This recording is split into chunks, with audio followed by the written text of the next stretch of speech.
Mga kabombo, at kahapon kung babalikan po natin ay inanunsyo ni Pangulong Marcos itong tungkol ho rito sa service contracting program na binubuhay muli ng gobyerno para humatulungan ng mga tsoper at mga konduktor dahil ho rito sa tumataas na presyo ng produktong petrolyo.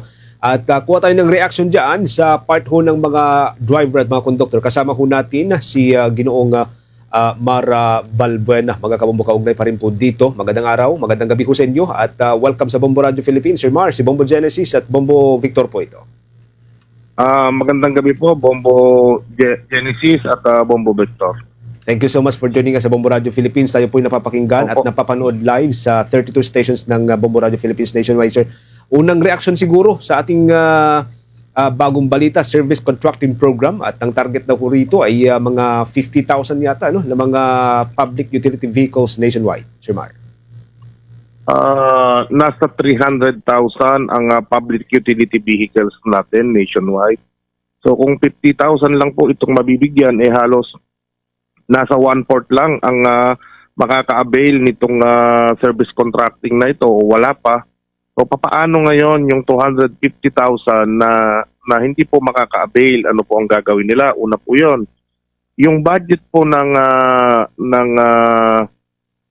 DOTR nasa 800 million pesos.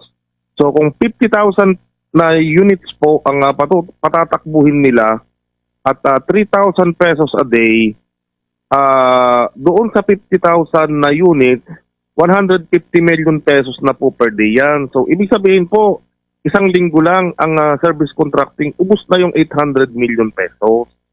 So, ito po yung tinatanong natin sa DOTR na talaga bang napag-aralan itong programa na ito dahil unang-una ang daming may iwanan, hindi makakasama, hindi makaka-avail, iilan lamang at ilang araw lang din ang itatagal po nito. O baka may mas magandang programa dapat na pinaglaanan dito sa pera po na ito ng taong bayan. Ano pong recommendation ninyo? Imbes na service contracting program, aanhin dapat or saan pa pwedeng gamitin sana yung 800 million hanggang 1 billion pesos na pondo nito kung sakali para sa inyo? Idinagdag na lang sana sa mas malaking subsidy, fuel subsidy per liter na binabanggit ng ating Pangulo. Mas makakatulong po sa amin ito at mas marami po ang makikinabang. Lahat po ng qualified na PUBs ay makakasama rito. Di po ba na lahat ng gasolinahan na kukontratahin ng gobyerno ay makakakuha po kami ng diskwento o subsidy para doon sa araw-araw na ginagamit naming krudo. And ganito rin po yung sentimiento, sir, ng mga kasamahan po ninyo mga jeepney driver so far. Opo, yan po kasi sabi ko nga kanina, iilan lang ang makakasama samantalang kung subsidy ang isa-subsidize yung per liter ng mas malaking halaga, for example, 50 pesos o kaya naman pala ng 100 pesos ang subsidiyo, di sana po mas malaki po yung madidiskwento po namin at sigurado pong kikita ang lahat ng mga driver sa araw-araw po na pamamasada. Sige, maliwanag ko yan. Sa ibang mga development, Bobo Victor, yung follow-up mo kay Sir Mark. Ginoong Balbuena, after ho nitong ilang serye ho ng price hike sa produktong petrolyo, kumusta na ho ang kita ng ating mga jeepney driver? Minsan po may kita na 150, may 200. Yung iba naman po tuluyan na talagang tumigil. Kung makikita natin, napakaluwag ng kakalsadahan ng dito sa Metro Manila. Kaya po masasabi natin na hindi lang siguro 40% ang tumigil na. Dito pa lamang po sa Commonwealth, pagdating ng gabi, ilan-ilan na lang po ang makikita natin at wala talagang masakyan ang ating mga pasahero. Hindi naman natin mapuwersa yung ating mga kasamahan na mamasada kung lugi nga naman at hindi na sila kikita.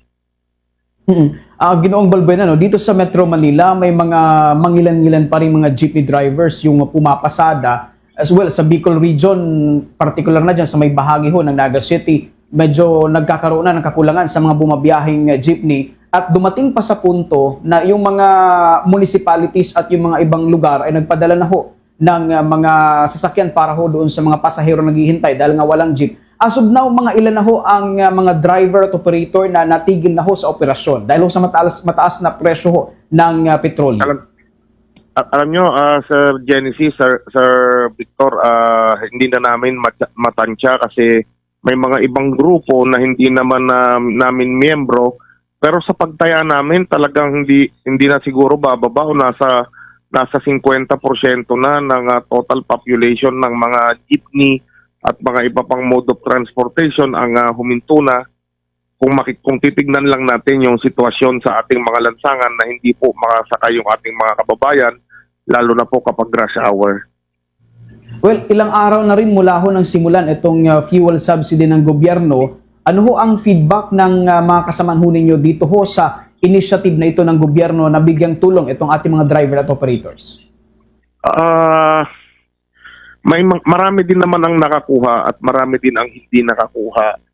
So magkakaroon daw ng special payout ngayong susunod na linggo para yung mga hindi nabigyan nung nakaraan ay mabibigyan. So ibig sabihin, talagang yung mga reklamo na hindi nakakakuha ay lihitin mo po talaga na nagpalista, pumila at hindi rin po nakakuha dahil nawala sila sa listahan.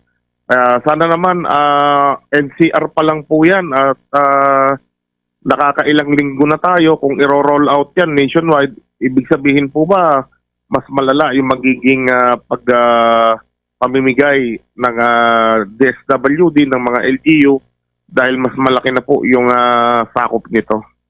Sa tingin nyo, Ginoong Balbuena, hanggang kailan dapat ho ba ituloy itong subsidiya ng gobyerno? Dahil ho nababanggit ng ilang mga eksperto na posibleng hindi na bumaba sa 100 pesos itong presyo ho ng kada litro ng diesel kahit na medyo naglaylo yung gera ho dyan sa gitnang silangan. Alam niyo, yung mga eksperto na yan, nakakabuwisit din minsan, kasi parang kinukontrata din itong mga oil companies para i-mind conditioning itong ating mga kababayan na para pagmukhain na hindi nabababa at patuloy na kumita itong mga oil companies na kung saan ho ay kung susumahin natin ang dapat ng i-rollback ay 20 pesos. Ilang araw na dalawang araw na ngayon na nagdeklara ng ceasefire ang sa gitnang silangan. Samantalang noong sumiklab yung digmaan, dalawang araw pa lang nagtaas na ng petrolyo, ng presyo.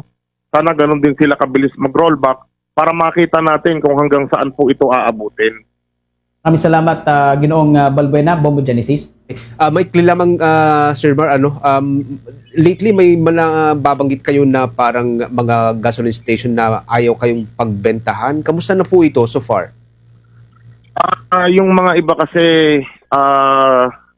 hindi makapagbenta kasi ang sinasabi nila ubos na raw, pero kinabukasan na pagka nagtaas, nandyan na naman mayroon naman silang ibebenta. Ibig sabihin, iniipit, nagkakaroon ng hoarding at profiteering dito sa mga lugar po na ito kasi nananamantala kahit may stock pa, hinihintay po na tumaas para pagsamantalahan yung mataas na presyo kahit stock pa nila yung kanilang binibenta. Yung masaklap dito, pananamantala. Sige. Sir Mar, maraming salamat po muli for joining us sa Bombo Radio Philippines. Ingat po kayo, sir. Maraming salamat po at mabuhay po kayo. Ang nagsisilbing pinuno po ng grupong Manibela, mga homeboss, si Ginoong Mar Balbuena. Kaugnay pa rin po ito sa yung service contracting program ng gobyerno, and then yung epekto po ng sunod-sunod na price hike sa presyo ng produktong petrolyo. For the most trusted source of news and information, visit our website at www.bomboradio.com. Follow us on Bombo Radio mobile app, Facebook, YouTube, TikTok, and X, formerly Twitter. Like, share, and stay connected. Anytime, anywhere.